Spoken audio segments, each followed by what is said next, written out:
Hello everyone. This film is going to be called Banking Part 2, and in this film we're going to discuss dishonest banking, how banking is done today, and why it is dishonest, fundamentally what they do. So again, here we have me, the little guy here with my money, and in the background here we're going to have a building that looks like a church. That's the community bank. And then three other containers here, and these are just going to represent different banks. And we're going to watch and see how the money goes. All right, the first dishonest transaction takes place with me. Okay, I'm going to take my money and I'm going to put it in the community bank here. 10 chips. They're going to give me a certificate deposit. Now what they're going to tell me when I give them that certificate deposit, if they give me that deposit certificate, they're going to say I can come get my money out anytime I want. That is a lie. You can't, because watch and see what's going to happen with your money. All right, in other words, they're going to tell you it's an on-demand deposit, but it won't really be. Only be on demand in certain circumstances. All right, my money goes to this community bank first. The 10 chips are there. Now this is what the community bank can do legally. They can loan out 90% of it to somebody else. Okay, so they're required to keep one chip in the bank representing money. They can loan out these 9 chips to the second bank. All right. The second bank is required to keep one chip in their bank, and they're allowed to loan out the rest of it, in other words 8 chips, to another bank. So this bank receives 8 chips and is going to pay interest on it. To this bank has 9 chips borrowed and it's going to pay interest on it to this bank. This bank's going to do the same thing again to another bank.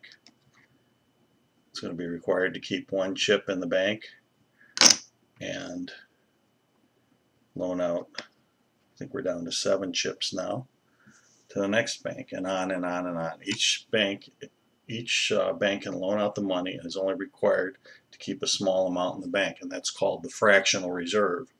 That's the money that they have in order to pay me back if I come and demand my money.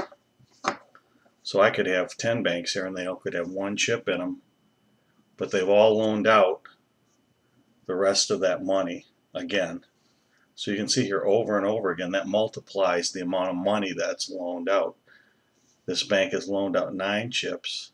This bank has loaned out 8 chips. This bank has loaned out 7 chips. This bank will loan out 6 chips. So you can see that's going to end up to close to 100 chips. But we only started off with 10 here. So we've multiplied the amount of money that we've been able to loan people, requiring only 1/10 to be in the bank and loaning out all the rest. These banks collect interest off that money, so these banks make a lot of money because that's how they make money, is off interest. Now this system is a scam, and the reason it's a scam is because what if I should come back and say I want my 10 chips right now? Well, they've all been loaned out to all these different banks. So as long as the bank doesn't have to pay out too much money on its demands, it'll stay solvent. Well, what if everybody that deposits money in this bank comes to get their money at once? Well, they can't get it because it's not there.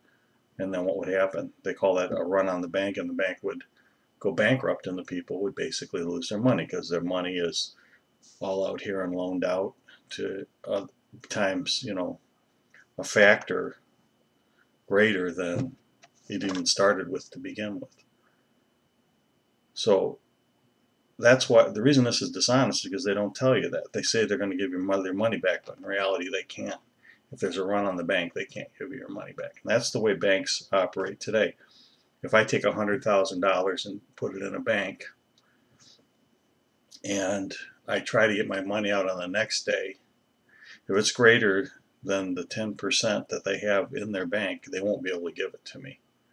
Well, there is a way they'll be able to give it to you, but that's another dishonest part of the scam, which I will explain to you in the next film, and that involves central banking. That's how this scam is able to continue to operate, even though they're actually scant. 10%, only 10% reserves in the system.